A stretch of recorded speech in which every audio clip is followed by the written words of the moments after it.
مشاهدينا الكرام، متتبعي دي ام سي سبور، مرحبا من جديد في هذه الحلقه الجديده وهذه الاطلاله وهذه النافذه الجديده على انديه كره القدم.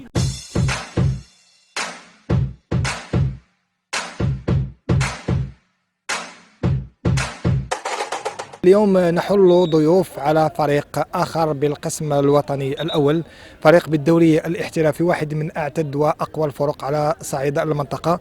الأمر يتعلق بفريق اتحاد طنجة. سنقربكم من هذا الفريق، من الاستعدادات، من التحضيرات، من كذلك الطموحات، وكذلك من الظروف التي يمر منها فريق اتحاد رياضي طنجة لكرة القدم النسوية. يبقوا معنا.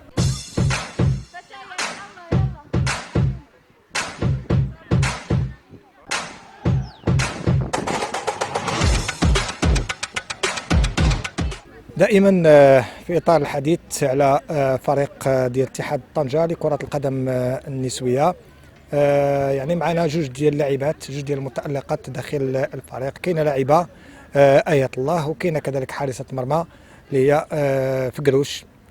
ملي كنتكلموا فقروش اكيد كيتبادر للذهن ديالنا حراسة المرمى على المستوى الوطني، واحد من الحراس الكبار اللي كانوا في المغرب الفاسي، اللي كان كذلك في فريق الوداد الرياضي البيضاوي، اللي ولج العالم الاحتراف، اللي كان في المنتخب الوطني المغربي.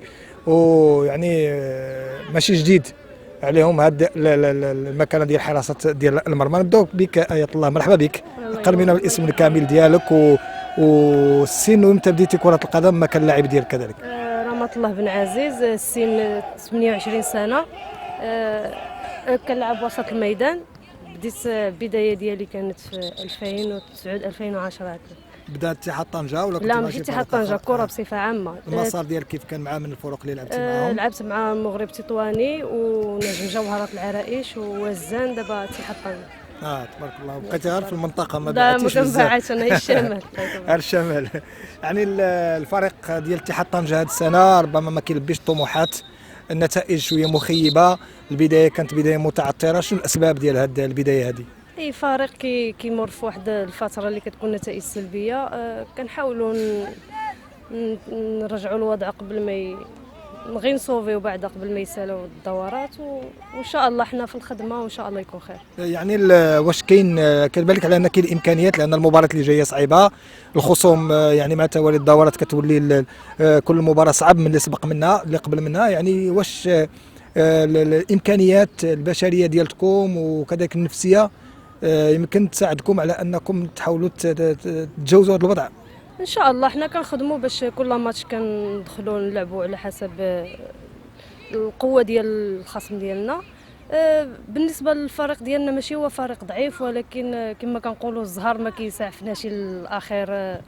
اخر دقيقه كنكونوا رابحين كنتعادلوا، ولا كنكونوا رابحين كنخسروا، ولا كنكونوا معادلين حتى اخر دقيقه وكنخسروا. يعني الزهر ضدنا هذا العام، وكنحاولوا ان شاء الله نزيروا في اللي باقي. يعني واش هذه الاسباب غير هي تقنيه فقط، النتائج ما مشاتش معكم، او لا عندكم اشياء اللي هي مؤثره؟ لان كنعرفوا بعض الاحيان تملي كتكون غياب ديال المنح، الحوافز الماديه، هذا الغياب ديال البنيه التحتيه، يعني ما كترينوش في واحد الظروف اللي هي جيده. ولكن كنظن هذه الامور خصوصا البنيه التحتيه بالنسبه لكم على مستوى طنجه ما فيهاش مشكل. ربما الفلوس ولا المنح ولا شي حاجه. لا ما عندناش مشكل، لا في المنحه لا في البريم لا حتى شي حاجه. مزيان. انا داير الواجب ديالو، ما كاينش صراحه داير الواجب ديالو. فاش مثلا الا ربحنا ولا تعادلنا في الفيستير قبل ما نشفوا كل بنت كدي الرزق ديالها صراحه. غير هو انا قلت لك كنكونوا رابحين ولا معادلين حتى لاخر دقيقه، يعني ما كيبقالناش داك الوقت فاش نردوا النتيجه. وهادشي اللي كاين، خاصكم شي فقيه. هادشي اللي كان واقيلا ذبحوا شي عتروسي داك. ان شاء الله. شكرا. شكرا لك الله. شكرا لك فقروش. يعني غتقربينا من الاسم الكامل ديالك والسن، وكذلك يعني البدايات ديالك بالنسبه لكره القدم النسويه فين كانت، وحتى لماذا اختيار حراسه المرمى؟ مرحبا، السلام عليكم. الاسم ساره فقروش، سن 19 سنه. بديت تقريبا دابا شي 4 كان الفريق الام ديالي نجاح سوس اللي لعبت معاه فئه الاديسات. من بعد التحقت بحسنيه اكادير، من بعد التحقت برجاء حروده، واخيرا اتحاد طنجه. بالنسبه الفكره كيفاش تبدات. اولا الاب ديالي كان ديجا حارس مرمى. من بعدو تلاه العم ديالي اللي كان مع المغرب الفاسي، من بعد التحق بالوداد البيضاوي كما قلتي في الاول. بالنسبه للفكره انا كانت عندي بحال قلتي واحد اللمسه، كنتي كاع السدادر كطيحي عليهم. بحال علمك الله. والاب ديالي هو اللي شاف فيا واحد الحاجه اللي قالت له راه هاد البنت هذه غادي تكون شي حاجه ان شاء الله في المستقبل. ولقاني انا عندي واحد الرغبه وعندي واحد الطموح الحمد لله. وكنتمنى ان شاء الله نمشي في المسار اللي مشى فيه عمي وما اكثر ان شاء الله. وعلاش لا التحق بالمنتخب الوطني ان شاء الله ونشرف ان شاء الله احسن تشريف. 4 ديال السنوات وتكلمتي على هذا المسار، لان تكلمتي على نجاح سوس مع رشيد، تكلمتي على حسنيه اكادير، تكلمتي على عين حروده كذلك مع التاقي. والان مره اخرى واش انت يعني البدايه من نجاح سوس انت من اكادير ولا غير كنتي؟ انا الاصل ديالي من فاس، ولكن انا كنعرف عائله تفكروش فاس. انا الاصل ديالي من فاس، ولكن كنت عايشه في اكادير.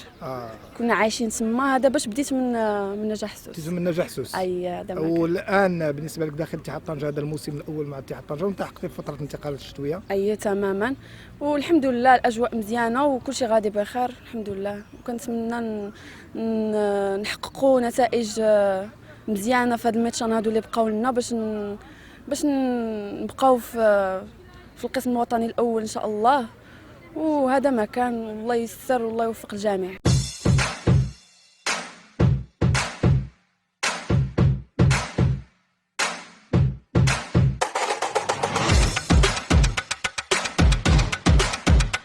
الجانب التقني داخل فريق اتحاد طنجة نقربكم منه من خلال استضافة مساعدة المدرب خولة بن الشيخ. خولة مرحبا بك.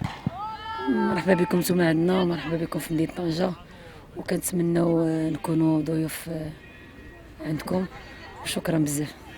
خولة هاد الكلمة بن الشيخ عنده ارتباط بكرة القدم، كنعرفوا واحد اللاعب سابق في فريق الوداد بن الشيخ الرئيس ديال فريق السوالم.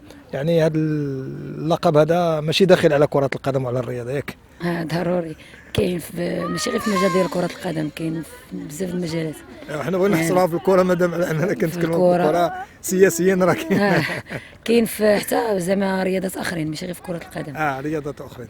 نعم. شكون هي خولة بن الشيخ؟ خولة بن الشيخ مدربة ديال فريق اتحاد طنجة.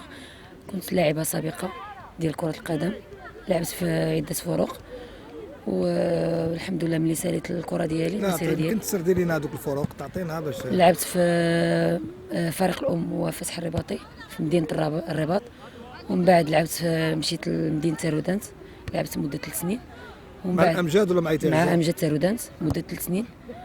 ومن بعد جيت لاتحاد طنجة في نفس الفريق اللي أنا مدربة فيه. ومن بعد مشيت لفريق العرائش، ومن بعد مشيت للفريق مضيق كان في دوزيام سيري.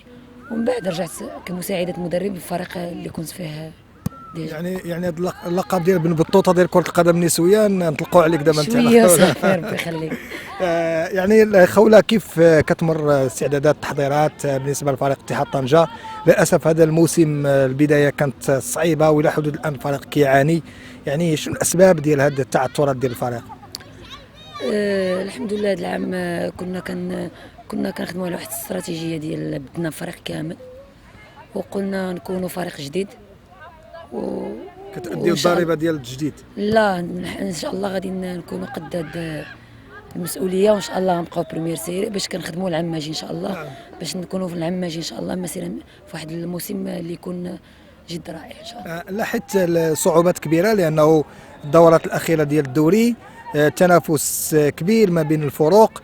يلا كنشوفوكم نتوما والرجاء اللي كتعانيوا على مستوى اسفل الترتيب، يعني وباش ما كتقترب النهايه ديال الموسم باش ما كيكثر الصراع وكتولي النقطه ثمينه وعنده واحد القيمه كبيره. واش هادشي ما كيخوفكمش؟ الحمد لله حنايا كل سيمانه كنخدموا على الفريق اللي كنكونوا لاعبين ضده.